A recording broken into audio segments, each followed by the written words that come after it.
का असर उसके ऊपर आता है।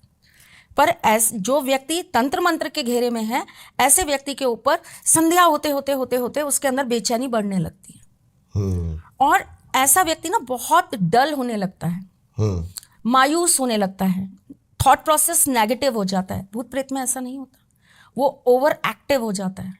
ओके। उसके अंदर शक्तियां बढ़ जाती हैं जब प्रेत बाधा होती है। हाँ, उसके अंदर शक्तियां बढ़ जाती हैं। वो सोया है सोया है सोया है, ठीक है, लेकिन अगर वो उठ गया तो आपको उसको संभाले नहीं संभाला जाएगा।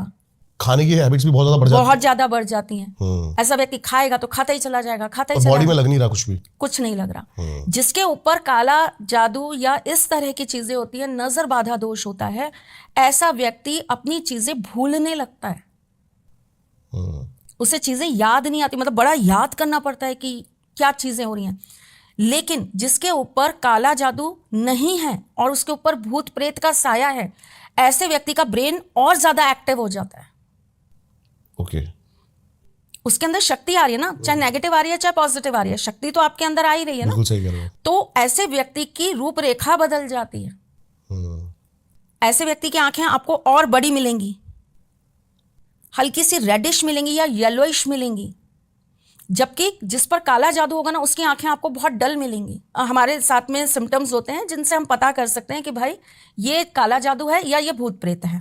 लेकिन पता लग जाता है, बहुत आराम से पता चल जाता है। कुंडली की सहायता से पता चल जाता है आपके कौन से उस समय महादशा में आप चल रहे हैं, क्या कॉम्बिनेशंस ग्रह के आपके चार्ट में बने हैं, इन सब चीज़ों से क्लियर हो जाता है, पता आराम से चल जाता है, कोई दिक्कत नहीं आती। मेन तो मैंने सुना मैम एस्ट्रोलॉजी के अंदर कुंडली में चंद्रमा दशा अगर कहीं खराब है तो नजर लगती है, चांसेस होते हैं भूत प्रेत भी आप पॉजेस हो जाते हो जल्दी। नहीं, तब जब आपके चंद्रमा का संबंध बन रहा हो राहु से और शनि की कहीं भी उसको प्रोटेक्शन ना मिल रही हो, ऑन दैट केसेस शुक्र और राहु साथ में बैठे हों और चंद्रमा का उसके साथ संबंध बन रहा हो, तब आपको ऐसी चीजें पकड़ सकती हैं। लेकिन इसके अंदर भी बहुत सारी चीजें टर्म्स एंड कंडीशंस में आती हैं कि आपके गण कैसे हैं।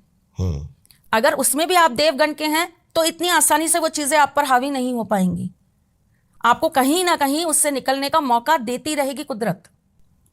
आपको नेचर का सपोर्ट मिलता रहेगा, आपका बचाव होता रहेगा।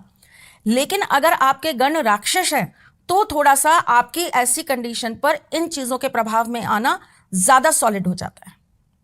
मैम मैं अपनी काउंटर क्वेश्चन है मेरे पास ना जी, और मतलब मैं सबसे पूछता हूँ, बेसिकली आपसे डायरेक्ट पूछता हूँ, भूत होते हैं? आप मानते हो भूत होते हैं? भूत होते हैं। भूत होते हैं, मैंने नहीं देखे, मैं आपको बहुत सच बता रही हूँ, मुझे नहीं दिखते। मुझे सिर्फ वो जोन में जाकर यह एहसास हो जाता है कि यहाँ कुछ है, लेकिन क्या है वो मुझे नहीं पता। मुझे नहीं दिखते, मेरी बिटिया को दिखते हैं, मेरे हस्बैंड को दिखते हैं, उन दोनों को सामने दिखाई देती हैं चीजें, लेकिन मुझे नहीं दिखते। लेकिन मेरे पास केसेस ऐसे ऐसे हैं अपनी पूरी लाइफ हिस्ट्री में जहां मुझे ये मानने पर विवश होना पड़ा कि इनके आगे सर झुकाना पड़ेगा कि ये होते हैं। इनसे तर्क वितर्क कुतर्क कर ही नहीं सकते कि ये नहीं होते। मैं आपको एक छोटी सी कहानी बताती हूँ, बहुत छोटी सी। हाँ जी। जैसे आपने मुझसे ये सवाल किया कि भूत होते हैं, ये बात है लगभग 1997 की। हम एक जगह गए जहां पर हमको कुछ सालों के लिए रहना था, क्योंकि मेरे फादर जो थे उनकी ट्रांसफरेबल जॉब थी, तो हमें ये पता था कि हम यहाँ पे 2-3 साल से ज़्यादा नहीं रहेंगे। हम उस जगह पर गए। वो एक तरीके से गवर्नमेंट, आपको शायद पता हो, गवर्नमेंट वालों को एक कॉलोनी सी मिल जाती है जहां वो रहते हैं, गवर्नमेंट क्वार्टर्स। हाँ। तो मेरे फादर गवर्नमेंट जॉब में थे तो उनको वो गवर्नमेंट की कॉलोनी मिल गई थी जहां पर हम रहते थे। अब हम जिस घर में रहते थे, हमारे घर के जस्ट बाहर लॉन था और उस लॉन के अंदर एक इमली का पेड़ था। ठीक है। और रात होती थी और हमें पायलों की आवाज आती थी। ओके। 2 दिन हुआ, 5 दिन हुआ, 10 दिन हुआ। एक दिन हमने हमारे घर में बड़ों से शेयर किया, मम्मी से और उन सब से, कि हमें रात को यहाँ पर कुछ सुनाई देता है। अच्छा, हम 3 भाई बहन थे तो हमें तीनों को बड़ा डर लगता था, तो हमने एक दिन उनसे हिम्मत करके शेयर किया कि अब हम इस रूम में नहीं सोएंगे, आप फ्रंट वाले में, और यहाँ पर हमको रात को कुछ सुनाई देता है। तो उन्होंने कहा चलो ठीक है, ऐसा है तो तुम पीछे वाले रूम में सो, आगे मत सो। अब हमारे यहाँ कोई गेस्ट आए गर्मियों की छुट्टियों में, जैसे अब तो रिवाज खत्म हो गए, पहले बहुत थे कि गर्मियों की छुट्टियां हुई तो बुआ के, मामा के, सबके बच्चे आ गए। तो हमारे यहाँ गेस्ट आ गए। अब गेस्ट आ गए तो हमें वापस से वो आगे वाले रूम में शिफ्ट होना पड़ा। हमें फिर वो आवाजें सुनाई दी। अगले दिन हम लोग वही कॉलोनी का जो बाहर का एरिया होता है वहां हम लोग खेल रहे थे। तो हमारे जस्ट सामने वाले घर के अंदर जो रहते थे उनका एक बेटा था, 16-17 साल का लड़का था वो। हम उनसे बहुत छोटे थे, हम भैया भैया कहते थे उनको। अच्छा, हम सब में वो बड़े थे तो हमें ऐसा लगा कि इनसे शेयर करेंगे, ये कुछ समझदारी वाला हमको हल बताएंगे इस बात का। तो हम उनके पास गए, हमने कहा मनु भैया कि हाँ मनु भैया, हमें रात को ना वो वहाँ पर पेड़ पर ऐसी आवाज़ें सुनाई देती हैं। किसकी आवाज़ें सुनाई देती हैं? उन्होंने कहा भैया पायल की आवाज़ें सुनाई देती हैं। और वो जो चौकीदार भैया है ना, वो बता रहे थे कि वो कोई चुड़ैल है, अच्छा, जो यहाँ पे बेटा रात को भटकती है। अब वो इतनी जोर जोर से हंसने लगे, इतनी भयंकर तरीके से हंसने लगे। बोले किसने बोला तुमको? चौकीदार भैया ने। पागल बना रहे हैं तुम्हें, कोई चुड़ैल बुड़ैल नहीं होती, तुम पागल बन रहे हो, फालतू की बातें हैं, जाओ जाओ घर जाओ अपने, ऐसा थोड़ा होता है, हम भी तो यहीं रहते हैं, हमें तो नहीं सुनाई देती। अब कोई बड़ा आपको फिर से डांट रहा है, और वो इतने सालों से रह रहे, मतलब हम तो बहुत लिमिटेड टाइम पीरियड के लिए गए थे, हमें पता था, लेकिन वो वहां पर बहुत सालों से रह रहे थे। हमने कहा इनको कभी सुनाई नहीं दी। अब हमें क्या लगा, हो सकता है बाहर कोई ऐसी चीज हो कि हवा चलती हो तो हमें सुनाई देता हो, पर ये कैसे पॉसिबल है, दिन में नहीं सुनाई देता, रात को सुनाई देता है। चलिए, बात खत्म हो गई। 1-2 हफ्ते निकल गए, हमारे गेस्ट भी वापस चले गए और हम वापस से पीछे वाले रूम में शिफ्ट हो गए। अचानक से हमें एक दिन, मोहल्ले की आंटियां होती है ना, हमारे बाहर क्या एक वो स्टोन की बेंच सी थी, जिसके ऊपर सारी मोहल्ले की आंटियां वो मटर लेके, कुछ बुनाई बुनाई का सामान लेके, कुछ मेथी पालक लेके सब बैठ जाती थी और पंचायतें करती थी।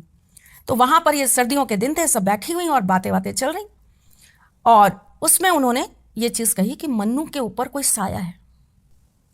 ओके। अब हम लोग ऐसे हुए, हाँ। मन्नू के ऊपर साया। मन्नू भैया तो हंस रहे थे हमारी बात पे कि ऐसा कुछ नहीं है।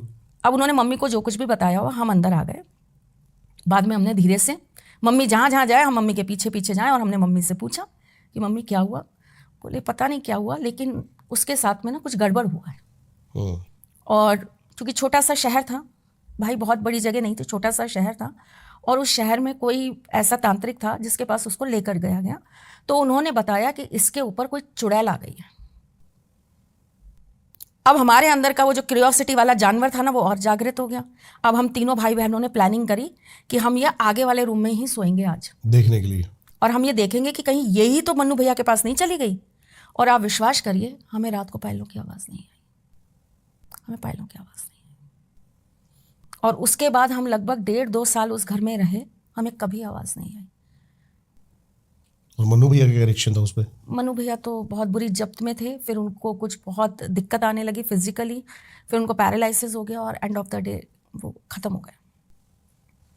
फिर वो जो वहाँ पे जो चौकीदार भैया थे, अब हमसे इस बारे में बात कौन करे? मेरे फादर जो थे वो तो इन चीज़ों पे बिल्कुल ट्रस्ट नहीं करते, तो किससे बोले, मम्मी थोड़ा बहुत सुन लेती थी और हमको समझा देती थी कि बेटा ज़्यादा इनकी बातें रात को नहीं करते हैं और ज़्यादा इनके पीछे भी नहीं लगा जाता, क्योंकि जो इनसे बहुत ज़्यादा इंटरेस्ट दिखाता है ये उनके साथ ही चल पड़ते हैं। तो वो चौकीदार भैया हमारे बड़े कब्जे में थे, हमारी सुनते भी थे, और हम थोड़ा सा उनको पटाने के लिए घर से मिठाई विठाई नमकीन वमकीन ले जाते थे, मूंगफली उनके लिए ले जाते थे। तो हमने उनको पकड़ लिया एक दिन, सारे बच्चों ने, हमारे बहुत बड़ा फ्रेंड सर्किल था वहाँ पे। अब आपस में तो हम सब ने डिस्कस कर ही लिया था कि ऐसा ऐसा हुआ, तो हमने उनको पकड़ लिया। हमने कहा मन्नू भैया को क्या हुआ? बोले बेटा वो जो चुड़ैल है ना यहाँ पे जो रहती थी, अब वो क्या था भगवान जाने, वो तो चुड़ैल थी या क्या थी पता कोई नहीं, एनर्जी थी, कुछ भी? हाँ कुछ भी था। उन्होंने कहा कि वो किसी कुंवारी लड़की की आत्मा थी, और उसने मन्नू को इसीलिए पकड़ लिया क्योंकि उसकी शादी नहीं हुई थी, तो वो उसके साथ में उसको अपना पति बनाना चाहती थी, और वो इसीलिए उसको अपने साथ ले गई क्योंकि उसकी आत्मा को उसने अपने साथ जोड़ लिया। ओके। तो वो दिन था कि मैंने कान पकड़ लिए और मैंने ये मान लिया कि है या नहीं है, मुझे इस पर डिस्कस ही नहीं करना है, मुझे सर झुका के कह देना है, मुझे ना इनकी हंसी उड़ानी है, ना इनके बारे में मजाक करना है तो भाई आप जहाँ हो वहाँ खुश रहो, हम जहाँ हैं हम वहाँ खुश हैं, और आप नहीं हो तो बहुत बढ़िया, हमारे ठाकुर जी तो हैं ही। बिल्कुल सही बात है। अच्छा, जैसे ब्लैक मैजिक के मैम आपके पास केसेस आते हैं, कोई एक ऐसा केस जो आपको लगा हो कि बहुत बुरी दुर्दशा किसी की हो गई हो? बिल्कुल है, और बहुत पुराना है। ये बात है लगभग 86-87 की। ओके। और ये मेरे आंखों का देखा हुआ केस नहीं है, लेकिन ये मेरे बाबा के पास केस था। अच्छा। और घर में जैसे डिस्कस होता है तो ये हमने बहुत सालों तक ये कहानी सुनी।